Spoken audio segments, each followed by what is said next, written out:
On the 11th of May 1998 at 3:45 p.m., three massive explosions occurred one after the other in Pokhran, Rajasthan. Suddenly the earth shook and the sky filled up with smoke.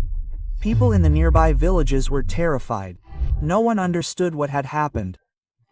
But when the truth came out that this was a successful nuclear test of India, a wave of happiness and pride ran across the country. Prime Minister Atal Bihari Vajpayee himself announced to the world that India was now a nuclear power. Scientists and engineers should be congratulated who successfully carried out whatever happened in Pokhran. This nuclear test of India was also special because despite the sharp eyes of America's satellites and the CIA, no one had any idea about this plan of India. We have been following the Indian nuclear program for years, but there is no getting around the fact that we cannot predict the particular test. It's my responsibility to stand up and tell you American people we did get it right. The man behind this historic success of India was none other than Dr. A.P.J. Abdul Kalam, also known as the Missile Man. He not only led Operation Shakti to success but also disguised himself as Major General Prithviraj to fool America.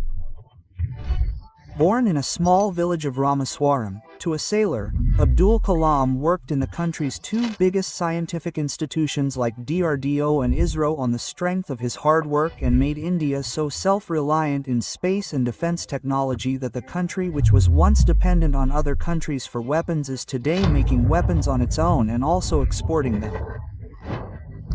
He not only made India a strong military power with missiles like Agni, Prithvi and Akash but also taught children to dream. He turned the youth towards innovation and took science out of the lab and brought it directly to the villages. Apart from being a great scientist, he also became the country's most loved president. But he still preferred to call himself a teacher.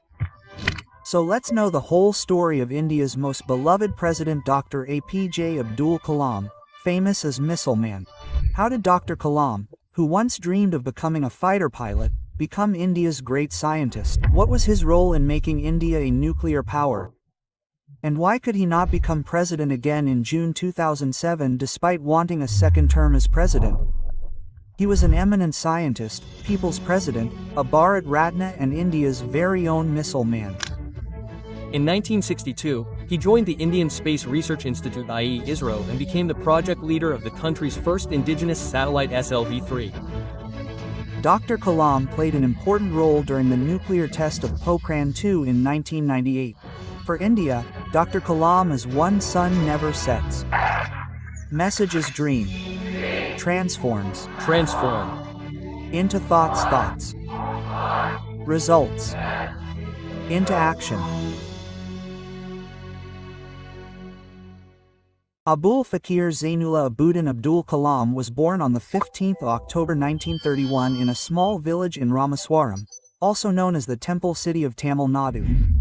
His father Zainullah Abuddin was a boat owner who used to bring devotees to Rameswaram and Dhanushkodi pilgrimage in his boat.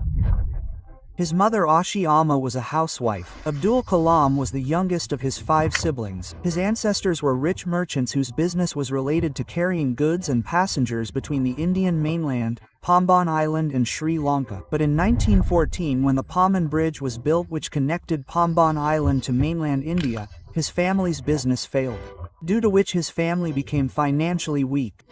This shows how challenging it is to do business. Running a shop is also a local business.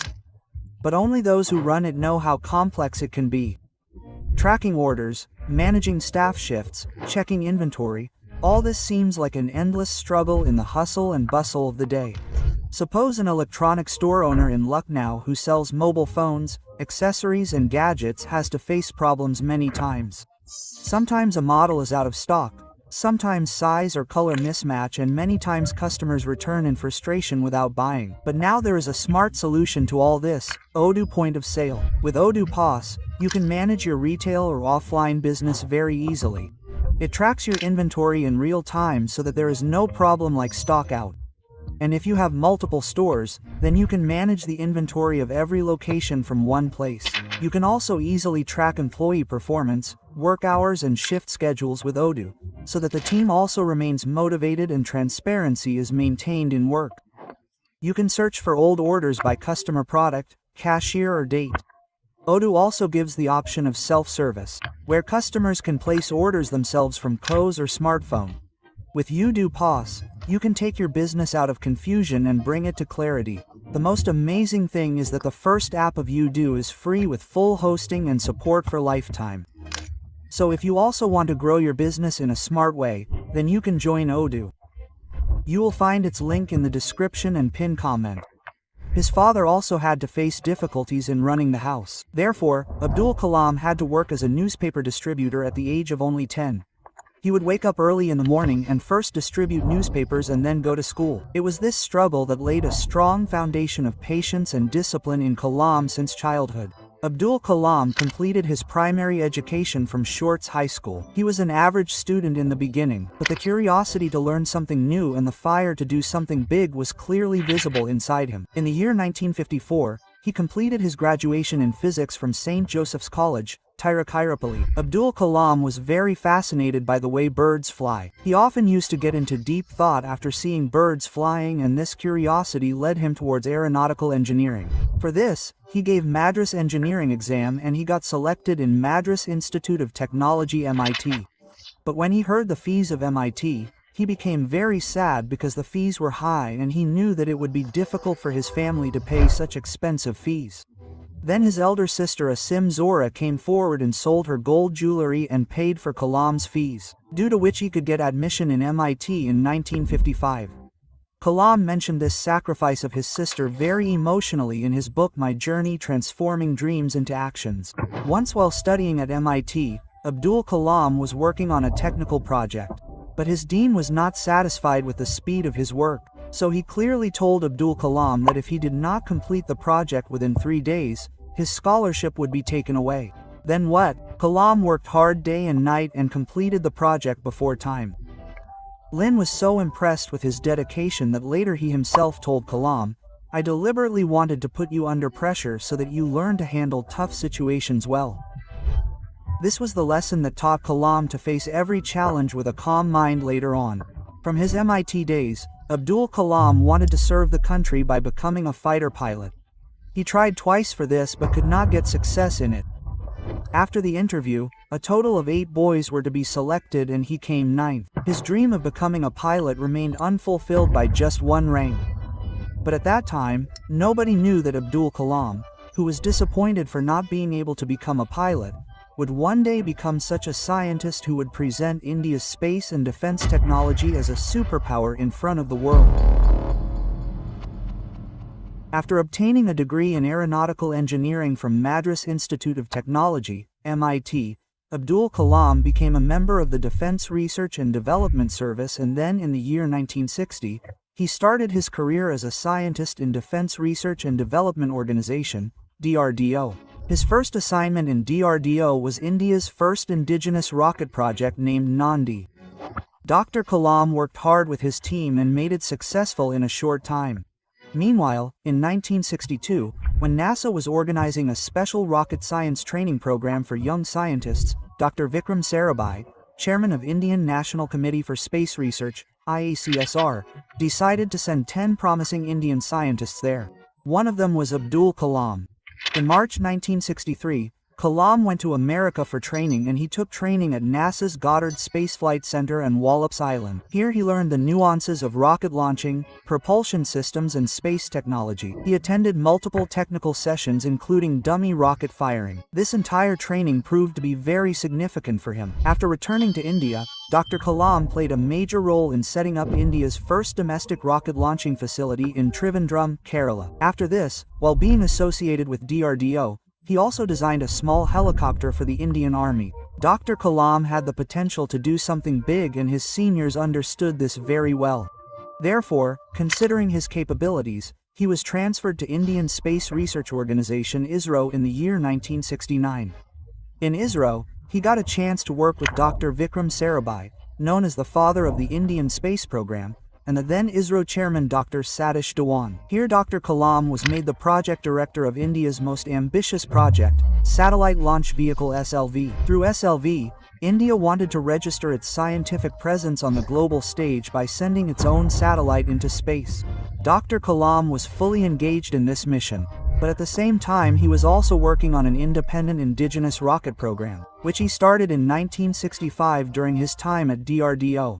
He wanted to expand this project on a large level. Therefore, he sought approval from the Indian government for this, and in the year 1969 itself he got permission from the government. While working in ISRO, Dr. Kalam worked day and night for about 10 years to make satellite launch vehicle SLV-3 successful. This was the time when India's space program was in its initial stages. There were neither adequate funds nor advanced technology, but Kalam and his dedicated team kept working on this, and finally in the year 1979, under the leadership of Dr. Abdul Kalam, India tested a satellite launch vehicle for the first time. But as soon as it was launched, the computer warned of a technical fault, but Kalam ignored the warning. The result was that the launch failed and the satellite could not reach the orbit. This failure was a big emotional shock for Kalam. But his mentor and ISRO chairman Dr. Satish Dhawan encouraged him and motivated him to try again. He not only saved Dr. Abdul Kalam and all the scientists associated with this project from being publicly blamed, but also took full responsibility for this failure himself in front of the media. He expressed confidence in Kalam and his team that today's failure will lead them to success next year. This trust of his encouraged Abdul Kalam and his team, and they corrected the previous mistakes and reworked the system with the entire team, and for the next 1 year, fixed every small detail. The result was that after about 1 year, on the 18th of July 1980, India added a golden chapter in its space history. On this day, due to years of hard work of Abdul Kalam and his fellow scientists, India's first indigenous satellite launch vehicle SLV-3 finally successfully deployed the Rohini satellite in the Earth's orbit. This was a proud moment for both ISRO and India. For the first time, India had sent a satellite into outer space with its indigenous technology, and with this India entered the Global Space Club. This success made Dr. A.P.J. Abdul Kalam a national hero across the country, after which the world started recognizing his leadership and vision. Along with the SLV program, 2 more important defense projects, Project Devil and Project Valiant, were also going on in Kalam's gardens, the aim of which was to develop ballistic missiles with the help of SLV technology.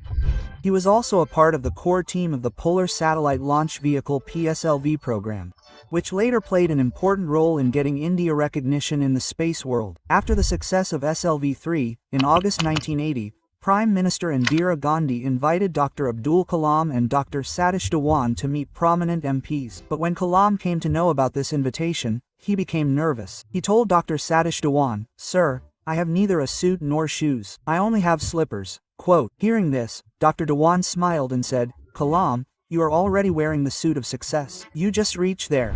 Kalam reached that meeting in his simplicity. There Indira Gandhi introduced him to Atal Bihari Vajpayee. Vajpayee was so impressed with Kalam that instead of shaking hands with him, he hugged him directly. Seeing this, Indira Gandhi said jokingly, "Atal ji, but Kalam is a Muslim." Atal ji smiled and said, "Yes, but first he is an Indian and a great scientist." Seeing the huge contribution of Dr. Abdul Kalam in the field of science, the Indian government honored him with the country's 3rd highest civilian award, Padma Bhushan, in the year 1981. This was not just an honor, but it was the first official recognition of the journey, which later made Dr. A.P.J. Abdul Kalam known as the Missile Man of India and then the most beloved president of the country. After serving in ISRO for 13 years, Dr. A.P.J. Abdul Kalam once again joined DRDO in 1982, and due to his excellent work, he was appointed Director of Defense Research and Development Laboratory DRDL. At that time, India had to depend on other countries for its defense needs. Be it missile or any other defense equipment, every advanced technology had to be imported from outside. Not only was it expensive, but many times it also had to face political pressure from those countries. But now the situation was about to change. The vision of Defense Minister Ramaswamy Venkataraman and Dr. Abdul Kalam was very clear that India has to be made self-reliant in defense technology. During that time, R. Venkataraman gave a bold proposal to Dr. Abdul Kalam that why not work on several missiles simultaneously instead of making one missile at a time. That is, there should be a project in which the entire missile arsenal is developed simultaneously. Kalam liked this idea very much. He started its detailed planning along with the Defense Minister's scientific advisor V.S.R. Arunachalam. The big advantage of developing multiple missile systems simultaneously was that it was not only going to save time but India could have its own missile force in a short time. This vision started becoming a reality in the year 1983 when DRDO started the Integrated Guided Missile Development Program IGMDP under the leadership of Dr. Kalam. Under this program, DRDO started developing 5 strategic missiles simultaneously. It was decided to develop missiles Agni, Prithvi, Akash, Trishul and Nag. Defense Minister R. Venkataraman got this program approved by the cabinet and allocated a budget of 3.88 billion rupees for it, which is about 66 billion today. The responsibility of the success of this entire project was on the shoulders of Dr. Abdul Kalam. He was made the chief executive of this project. For the next 5 years, thousands of DRDO scientists, technicians and engineers were engaged in this mission day and night. There were many failures on the way. But after every setback, Kalam inspired his team to learn and stand up again. The result was that India prepared the first missile of this program, Prithvi, with its technology. As the name suggests, Prithvi is a surface-to-surface missile that can accurately hit targets in a range of 150 to 350 kilometers. On the 25th of February 1988, it was successfully tested at the Shark Center in Sriharikota. Dr. Kalam played a key role in its Guardian system, liquid propulsion and aerodynamic design. After the great success of Prithvi, DRDO also developed its advanced versions Prithvi 1, Prithvi 2 and Prithvi 3. After Prithvi, India started working on the development of Agni missile. Its launch failed twice due to technical problems. But finally on the 22nd of May 1989, it was also successfully tested. Agni is an intermediate-range ballistic missile which is capable of destroying targets from 700 to 5,000 kilometers. Dr. Kalam made a major contribution in crucial technologies like multi-stage rocket system, re-entry technology and heat shield development. Further, 5 advanced series of Agni were also developed: Agni 1, Agni 2, Agni 3 and later Agni 4 and AGNI 5. These were not just missiles but they were also the biggest and most powerful missiles of India. These missiles were also a symbol of India's scientific strength and technological independence. This showed the world that India can stand tall on its own. After the success of ground-to-ground missiles like Prithvi and Agni, India now needed surface-to-air missiles. That is, missiles that can eliminate the threat coming from the sky and the air itself. But as soon as India showed speed in its indigenous missile program, powerful countries like Canada, France, Germany, Italy, Japan, UK and USA got very upset. Due to this, India had to face the sanctions and restrictions of Missile Technology Control Regime MTCR, due to which India was banned from accessing any of their technology. Despite this, Abdul Kalam and his team did not give up and continued working on indigenous missile systems. Due to their hard work, in 1990 India successfully developed a surface-to-air missile named Akash. Its range was 25 to 30 kilometers and it was specially designed to destroy enemy aircrafts and aircrafts. It was made to neutralize incoming missiles. After this, Dr. Abdul Kalam and his team also developed a short-range surface-to-air missile with a range of 9 kilometers named Trishul, which was designed to counter short-range air threats for the Indian Navy and Air Force. After this, DRDO made a third-generation anti-tank guided missile named Nag under the visionary leadership of Abdul Kalam. It was designed with fire-and-forget technique. That is, after locking the target, it does not require any external guidance. In the form of Nag, the Indian Army got a powerful weapon against tanks and armored vehicles. Its helicopter-mounted version Helena was also later developed for the Air Force. But this journey was not so easy. Leading the IGMDP was full of challenges for Abdul Kalam. India was new to missile tech and resources were less. Therefore, many failures had to be faced during testing. But Abdul Kalam was never afraid of failure. No, he always used to say that if the resolve to succeed is strong, then failure can never defeat you. He never made the lack of funds and foreign support an excuse, but always emphasized on indigenous innovation. He turned different labs of DRDO like DRDL in Hyderabad, ADE in Bangalore and ARD in Pune into innovation hubs. His dream was that India should become completely self-reliant in missile technology, and due to his efforts in this path and the development of so many missiles, people started calling him the Missile Man with love. Kalam was not just a scientist, he was also a true human being and a good leader. His simplicity and team-first approach made him different from others. He always gave the credit of success to his team and took the responsibility of failure himself. He always believed that no success is possible without collective work. In the year 1990, for the great contribution and leadership of Dr. Kalam, the government of India honored him with the country's second highest civilian award, Padma Vibhushan. In 1992, Dr. Abdul Kalam was handling two big responsibilities simultaneously. On one hand, he was giving a new direction to the country's defense strategies by being the Director General of DRDO. On the other hand, he was made the Chief Scientific Advisor to the Prime Minister, and he remained on this post till the year 1999. In 1997, the Indian government honored Dr. Abdul Kalam with India's highest civilian honor, Bharat Ratna, for his great contribution in the field of science. Earlier, this honor in the field of science was given only to C.V. Raman in 1954. But even after such a big achievement, Dr. Kalam's steps did not stop, and his focus day and night was only on strengthening the country. During this time, India wanted to do a nuclear test once again. In 1974, India did the first nuclear test named Smiling Buddha. Abdul Kalam was also a witness to it. Even though he was not an official part of this project, the country's top nuclear scientist Raja Ramana taught him the subject of terminal ballistics. He was invited there as a representative of the research laboratory. In this way, in about 2 decades, India had developed its nuclear technology to a great extent and had reached the capabilities of making thermonuclear weapons. For the second nuclear test, Dr. Abdul Kalam, as the Chief Scientific Advisor and DG of DRDO, further strengthened the strategic collaboration between DRDO and the Department of Atomic Energy (DE), which later proved to be crucial in the Pokhran-2 nuclear test of 1998. The entire operation of Pokhran-2 was carried out in extreme secrecy. Dr. Abdul Kalam did its core planning along with DE chairman Dr. R. Chidambaram. This nuclear test was named Operation Shakti, in which the scientists were also made to wear army uniforms, and the scientists also used codenames for communication. All this was done with such secrecy so that the big powers of the world, especially America, could not be fooled. There was no inkling of this nuclear activity because this had happened earlier in the year 1995. At that time, America had got a hint of India's nuclear preparations, and India had to stop the nuclear program midway. This time also, America was keeping a close watch on every nuclear activity of India through its intelligence agency, CIA, and its satellites. In such a situation, India not only had to expand its nuclear program but also had to carry out the entire process in extreme secrecy.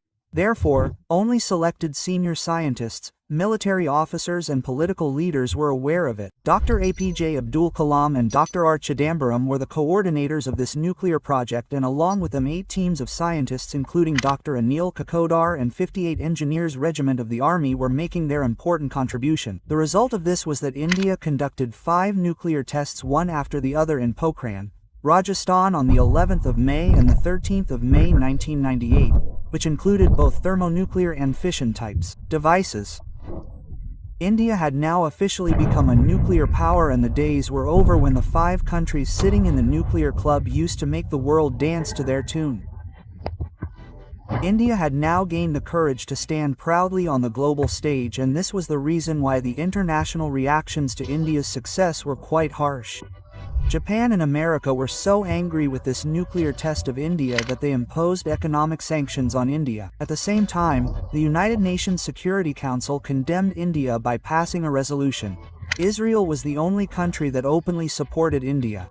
Dr. Abdul Kalam's contribution was not limited only to IGMDP and nuclear tests. Rather, he also played an important role in the establishment of BrahMos Aerospace under the partnership of India and Russia. In the year 1993, he visited Russia.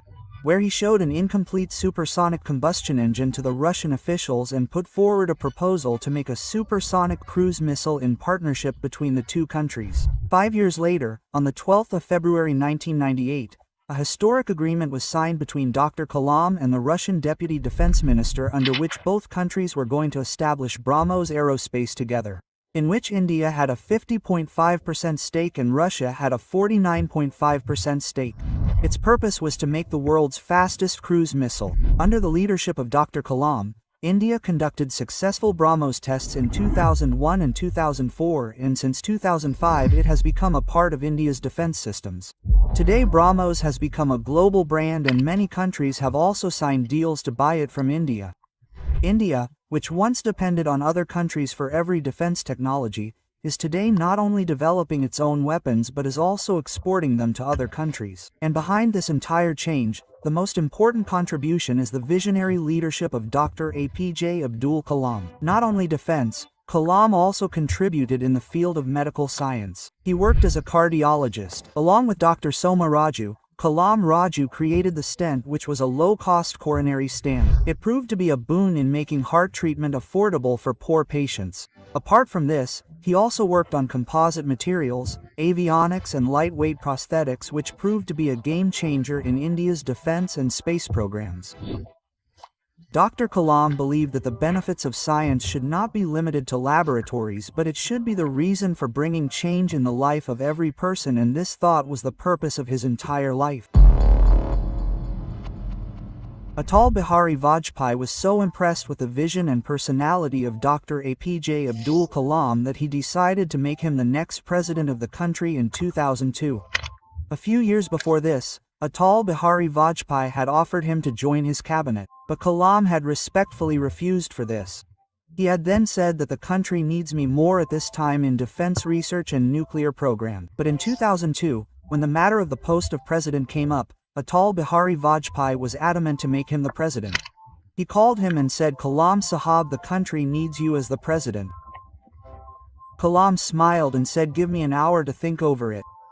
In response, Atal Bihari Vajpayee said, "Take your time, but the answer should be yes or no." Dr. Abdul Kalam agreed to his offer, and on the 18th of June 2002, Kalam filed his nomination in front of Atal Bihari Vajpayee and his cabinet.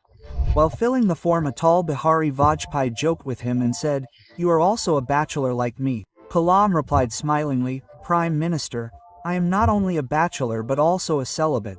His answer made the whole room resonate with laughter. His candidature was supported by many parties including BJP and Congress. It was one of those rare moments when both the ruling and the opposition showed solidarity in favor of a non-political person. On the 25th of July 2002, Dr. A.P.J. Abdul Kalam took oath as the 11th president and became the first scientist president of India. However, despite being in the highest position in the country, Dr. Kalam lived a simple life. He opened the Rashtrapati Bhavan to the public and made it the People's Palace.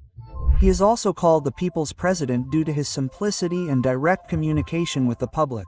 He often visited schools and colleges to interact with children and inspire them to pursue science, education, and dreams. In September 2003, when he participated in an interactive session at the Postgraduate Institute of Medical Education and Research PGIMER, Chandigarh, he gave the first speech on social issues in India. For unity and progress, he talked about implementing a uniform civil code. Once during a school visit, a child asked him, "How are you so simple despite being such a great scientist and president?" Kalam replied with a smile, "Simplicity is a gift from my parents and it keeps me connected to people." He used to hold special sessions for children in Rashtrapati Bhavan, where he used to discuss science, dreams, and patriotism. Despite such a busy schedule, Kalam used to take out some time for himself too. He loved playing the Rudra Veena. He used to recite both the Quran and the Gita. He was also a strict vegetarian and his lifestyle was full of discipline. Dr. Kalam is also considered the first non-political president of India. The biggest example of this was seen when in May 2005, no party got a majority in Bihar and Governor Bada Singh recommended president's rule without examining all the options. Kalam was in Russia at that time, and at 1:30 in the night, he received the facts on which the cabinet demanded his immediate signature. Kalam signed without much delay, but later the Supreme Court declared this move unconstitutional. This raised questions on the credibility of not only the UPA government but also Kalam himself. Kalam was so hurt that he decided to resign. But PM Manmohan Singh somehow stopped him from doing so. Mercy petitions were also a complex issue during his tenure. During his entire tenure, he received 21 mercy petitions, out of which he gave a decision on only one. During his presidency, he also signed the Office of Profit Bill, which according to him was one of his most difficult decisions. According to this bill, MPs and MLS could not take the benefit of any government office while holding their post. Due to this, the seats of many Congress-led UPA MPs were in danger. There was a conflict between the president and the government on the issue of this bill.